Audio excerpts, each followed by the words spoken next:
Boa noite. Meu nome é Esther, sou professora de biologia e atuo como professora de suporte na disciplina imunologia. Boa aula para a gente. Na aula de hoje, eu vou começar com a resolução da AD2 de imunologia. Eu vou explicar questão por questão e vou tirar as dúvidas. Alguns micro-organismos patogênicos possuem a habilidade de escapar do sistema imunológico. Um exemplo disso é que a subvariante da SARS-CoV-2 tem a capacidade de modular negativamente a expressão de MHC1 com a finalidade de fugir da vigilância imunológica do hospedeiro. Quais são as consequências dessa modulação negativa do MHC1? Justifique sua resposta. Uma coisa que você precisa saber é que MHC é composto de molécula de histocompatibilidade. O que é isso? Quando alguma coisa entra no teu corpo, alguma célula entra no teu corpo, e essa célula viva quer predar alguma célula a superfície da nossa célula tem um monte de receptor, certo? Quando as células de defesa, isso eu estou falando são receptores das células de defesa, tá? MHC de classe 1 e MHC de classe 2, elas estão em AP6. Você lembra que eu expliquei na primeira parte sobre APC? Não sei se eu expliquei. Estou confusa do Santa Matéria. APC são células apresadoras de antígenos. Então, as células apresadoras de antígenos, elas têm MHC de classe 1 e MHC de classe 2. Linfócito T tem um MHC e linfócito B tem outro MHC, certo? Todas as células nucleadas possuem MHC de classe 1. O que está falando isso? Se uma hemácia sofreu uma invasão, ela não tem MHC. Então, por exemplo, por que a gente consegue tomar transfusão de sangue sem o nosso corpo sofrer rejeição? E se você se você receber um transplante de algum órgão, o nosso corpo tem rejeição? Já pensou nisso?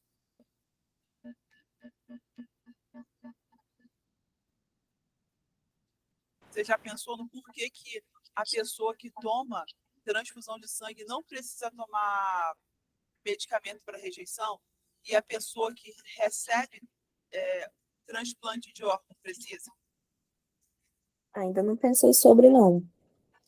Então, o MHC de classe 1, ele só dá, e o MHC de classe 2, eles só ficam em células nucleadas, ou seja, nas células de defesa.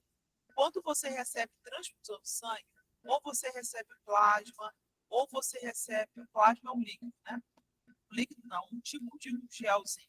Ele não é totalmente líquido, porque tem sais minerais dissolvidos, tem hormônios, tem um monte de coisa dissolvida ali. Já as hemácias, que é o que a maior parte que você recebe quando recebe transfusão de sangue, são células capazes de transmitir oxigênio, porque elas não têm núcleo. Então, por elas não terem núcleo, elas não têm nem MHC1 nem MHC2. Então, quando você recebe transfusão de sangue, o teu corpo não tem nenhum sistema que possa rejeitar aquele sangue. Isso só acontece quando por uma questão bioquímica. O nosso corpo possui, cada pessoa tem um tipo sanguíneo. Então, se você que tem sangue A receber um sangue B, vai meio que talhar o seu sangue, porque vai ter aglutinina. A pessoa que tem um sangue A tem aglutinina anti-B. A pessoa que tem um sangue B tem aglutinina anti-A. A pessoa que tem um sangue O, na verdade, ela não tem aglutinina nenhuma. Por isso, esse O, na verdade, é zero. Zero significa não ter aglutinina. Já quem tem o sangue AB não tem aglutinina nem para anti-A nem anti-B. A pessoa que tem o sangue AB, principalmente AB positivo, pode receber sangue de qualquer pessoa. Tanto A, quanto B, quanto O. Porque o O, obviamente, não tem aglutinina. Então, a gente não tem rejeição quando recebe transfusão de sangue incorreta. Só quando você recebe transfusão de sangue errado, porque tem uma proteína no sangue que não é reconhecida se você receber o sangue de uma pessoa que não tem o mesmo tipo sanguíneo. Já quem tem sangue AB não tem essa proteína. Então, essa pessoa pode receber qualquer tipo sanguíneo. Beleza. Já o MHC de classe 1 é uma proteína que identifica se uma célula é daquele corpo ou não. Então, quando você recebe um transplante, o teu corpo reconhece que existe um corpo estranho ali e ele entra em contato com o ligante da superfície da célula. Quando ele vê que aquele ligante não encaixa com ele, quando ele vê que a APC dela não tem um ligante específico para a tua célula, ela já identifica que aquela célula não é sua. E começa uma cascata enzimática para iniciar o processo de expulsão daquele corpo no seu aquele corpo estranho do seu corpo.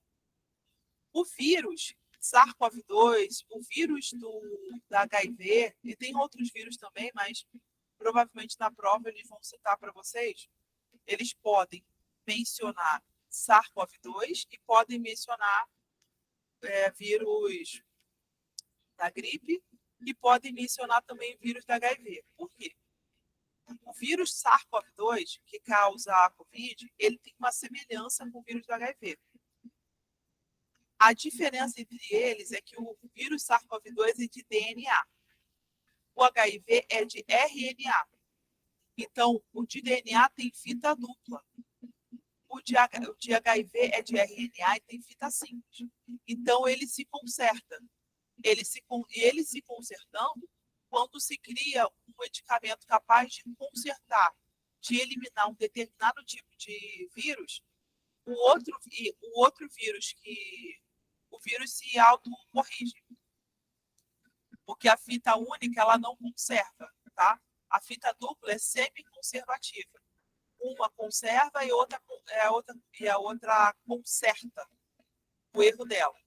Então, demora muito mais para poder alterar todas as bases nitrogenadas, alterar as bases, não, alterar a organização das bases nitrogenadas.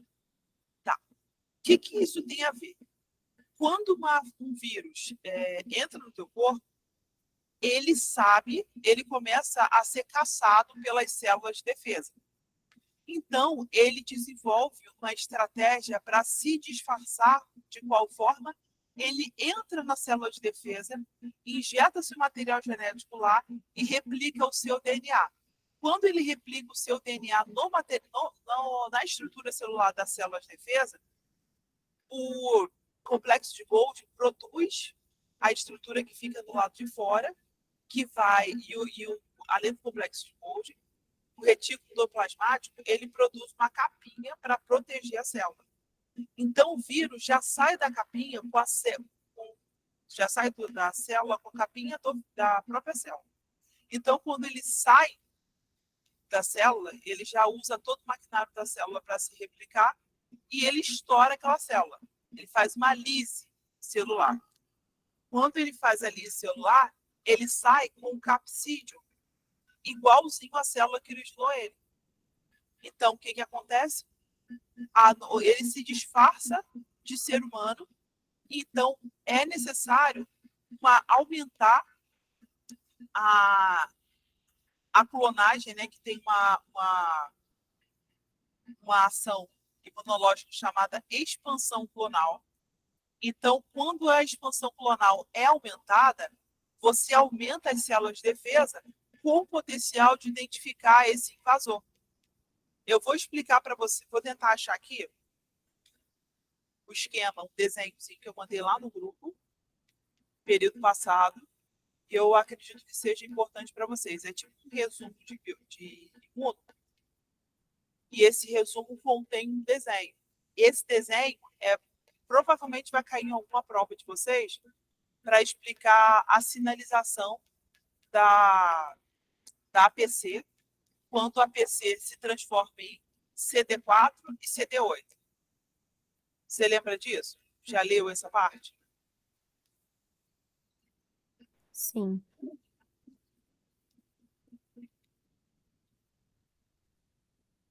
Tem dois estudos dirigidos. Vou tentar pegar o menor, porque ele é mais objetivo na hora de explicar essa questão.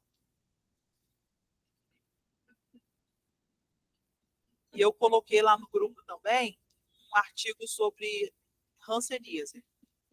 Porque existem, esse pessoal nessa deles estão fazendo uma pegadinha.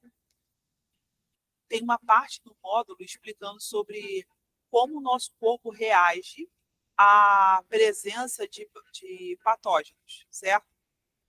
Então, o nosso corpo reage produzindo alguma substância que combate a bactéria, patógeno de oriundo de uma bactéria, o oriundo de um fungo, de um protozoário, sei lá, de um vírus. Então, no próprio apostila tem isso. Eu estava olhando a apostila de vocês, eu estava vendo isso. Vou mostrar quando chegar na D2.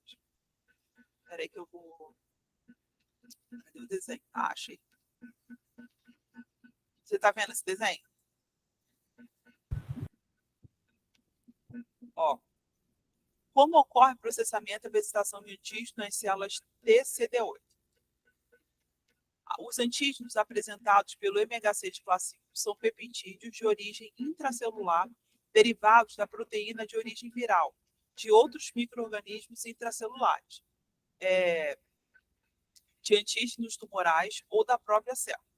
Qualquer micro-organismo que for transportado para dentro da célula por vesículas fagocíticas será tratado pela célula como intracelular e será também processado no MHC de classe 1. Ó, MHC de classe 1 fica por fora de algumas células. MHC de classe 2 fica por dentro, tá? Só que o MHC de classe 1 é TCD8, MHC de classe 2 é TCD4. Células T, CD8 e células T, CD4. As células T são especialistas em matar vírus. São células que têm um maquinário específico que pode desmontar o vírus. Vou mostrar o desenho aqui. Isso aqui é o que acontece na célula quando um vírus entra em contato. Olha só. Vírus entra no citoplasma, essa bolinha aqui, ó.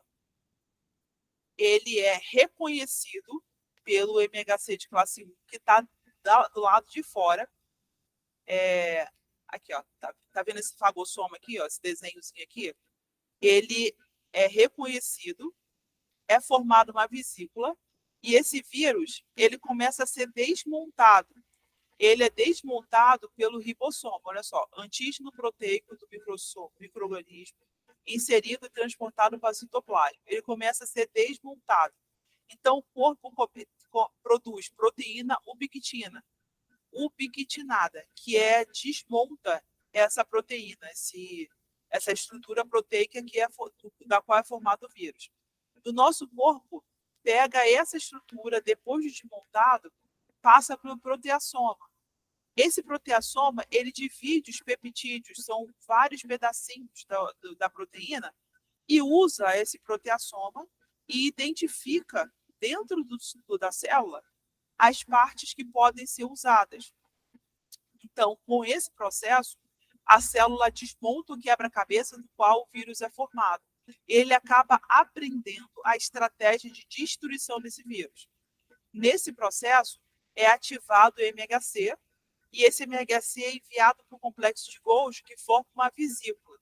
Essa vesícula joga para fora da célula e esse vírus dá origem à ativação do linfócito CD8. Porque a partir do contato com o linfócito TCD8 é que o vírus é desmontado e a célula é ativada. Então, essa ativação é como se fosse um processo de aprendizagem de como se destrói um vírus. Então, na superfície da célula, é formada essa vesícula aqui, ó, essa pontinha. Esse ligante é quando essa célula se torna capaz de destruir um vírus, tá? Linfócito TCD8. Isso aqui tá bem explicado aqui, ó. Produção de proteína no citossol, degradação proteolítica das proteínas, transporte de peptídeo citossol para o retículo endoplasmático, montagem do complexo MHC de classe 1, peptídeo no retículo endoplasmático. expressando o complexo MHC de classe 1 peptídeo na superfície da APC. A APC é célula apresentadora de antígeno. Tá vendo esse ligante aqui, ó? Esse ligante permite que a célula se ligue à substância ou à superfície de algum patógeno e faça com que essa célula consiga destruir esse patógeno. Aqui está dizendo aqui, ó, qual é o processamento de apresentação de antígeno na célula CD8? Sim. As proteínas que foram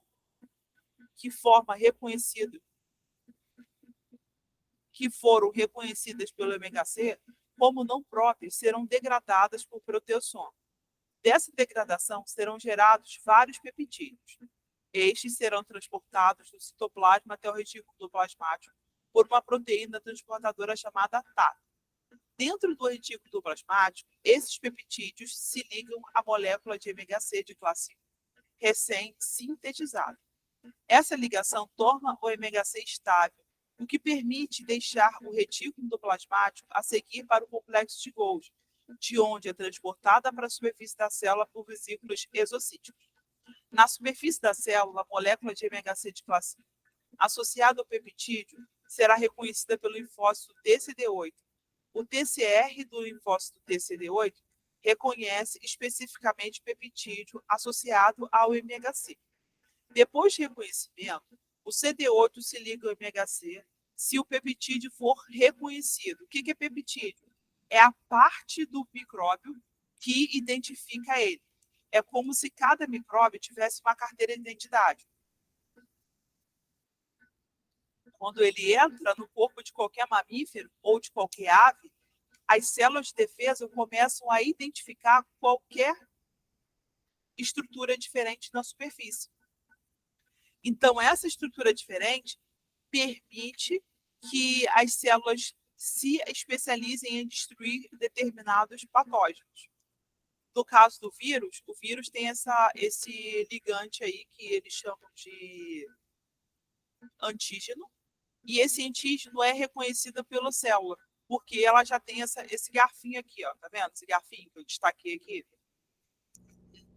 Esse garfinho, ele consegue destacar, vou até aumentar aqui para você ver. Esse garfinho, ele consegue identificar qualquer célula que possui um ligante triangular. No que ele possui um ligante triangular, ele internaliza esse patógeno e começa a destruir esse patógeno. Aqui está.